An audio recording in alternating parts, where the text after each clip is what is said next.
before we talk about, you've heard their stories individually, and I'm glad, so I don't have to do it and bore everybody twice.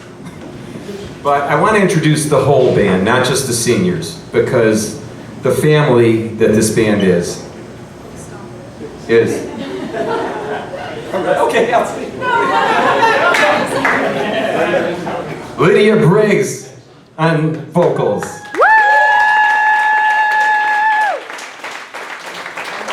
The old man of the band, John Finley, on drums.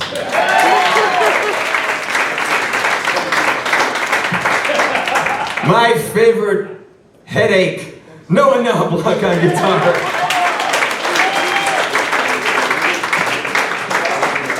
New to the band this year. I hope this isn't going to be one and done, Sam. Sam Stamp on guitar.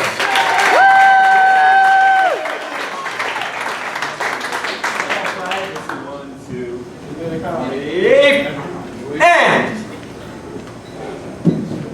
the great musician Domenico Vitale, all respect, on bass.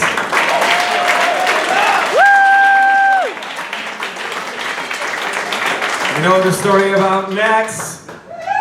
You know the story of Elise? Yeah, that was already done early. We just heard about Sean. We just heard about Preston. We just heard about Dan and Emma and Caroline. I want to tell you about the band. Just a minute. I will say it publicly. This is the best group of headliners I've ever worked with.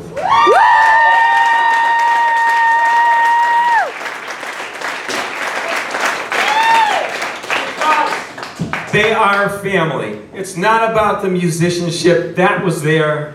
They loved to play and they loved each other. It took a while to develop that chemistry, but it's one of a kind when it happens, and I've never seen anything like it. Usually at this point when I'm talking to you, I'm relieved and I'm glad to be done. On the next year, right? I will be sad not to work with them anymore. I didn't have enough time. We really only did 2 years as this band. And the longest I worked with was Danny, 3 years. That's nothing. Some of the cats I worked with like 5 years. So 2 wasn't enough. They were just getting great.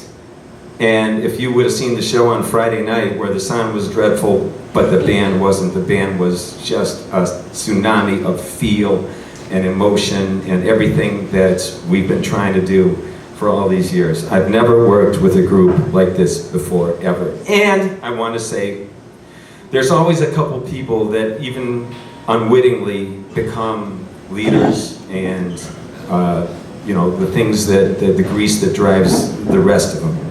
So I'd like to have Danny come up here next to me, Elise and Emma, please.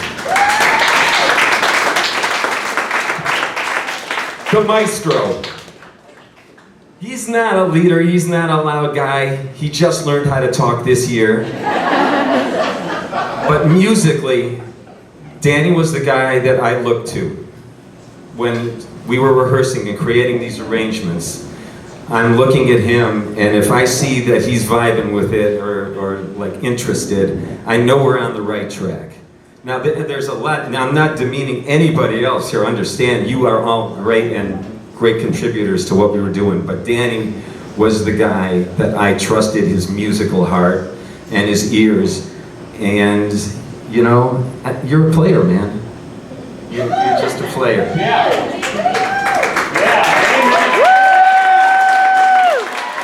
Whatever you do in life, you're a player. Then there's these guys. Not by appointment, not by being shoved into it.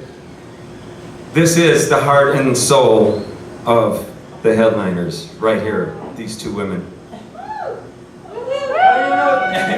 How do you even describe that? Their pursuit of everything, excellence, their positiveness in everything they did, they were the engine that drove it. Whether they knew it or not, they just did it.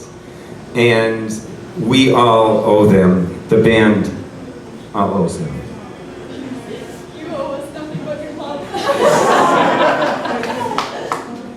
But that is the truth. And I was lucky to work with a couple like that before. Quinn's in the room. Kaylee's in the room. It hasn't happened for a long time like that on that level, and these are extraordinary people. But I want to say collectively, this whole band, whatever you guys do in life, you will be successful because you pursue excellence with the same fervor that I do. And I sometimes have to nudge you a little bit, but you all know, and you are excellent. It's your stage.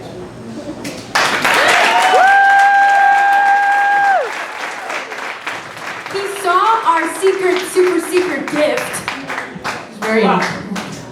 So, first thing, every time that we suck, Tommy says, "You have to buy me a beer." And he said, "If you don't suck, I'll buy you a beer." But we've never not sucked enough for him to say that. What? I'll buy you a beer and I'll drink it too. Yeah, he says, "I'll buy you a beer and I'll drink it too." No worries, guys. So, first off, the parents, I know my dad specifically, I can't remember who else said it, they said, he's gonna need a whole lot of something after he's dealt with you guys for 2 years. So we put some stuff together. First off, I heard from a little birdie that you like Kentucky distilled bourbon or whiskey? We were on tour in Kentucky and I was trying to find Willett Brewery. Yeah, so we will be picking that up on our way to vacation, because obviously you can't bring it to Ohio or purchase it from Ohio because you're not supposed to. Can't find it in Kentucky. Yeah, well, we did some searching, so we found that for you, and then there's a couple craft beers and such. We signed this drumhead for you. Yeah, we have a full drum pen, some things. So, yeah, this is our giant metaphorical beer that we've purchased you for all the times that we've sucked.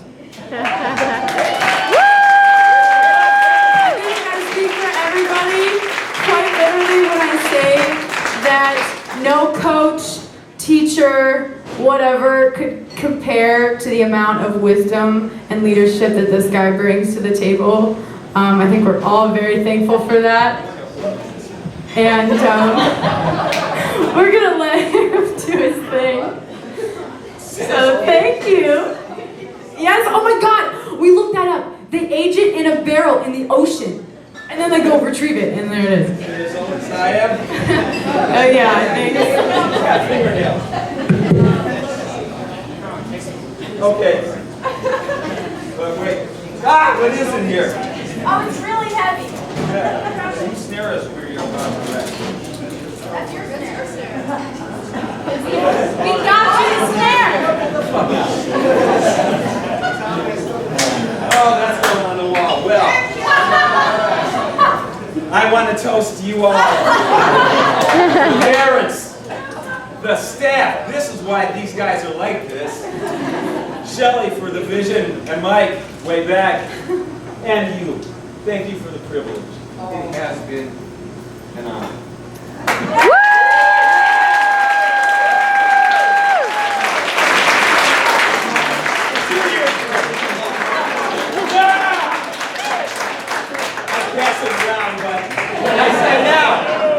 Their last set ever. It's their stage. Please give them a stick around.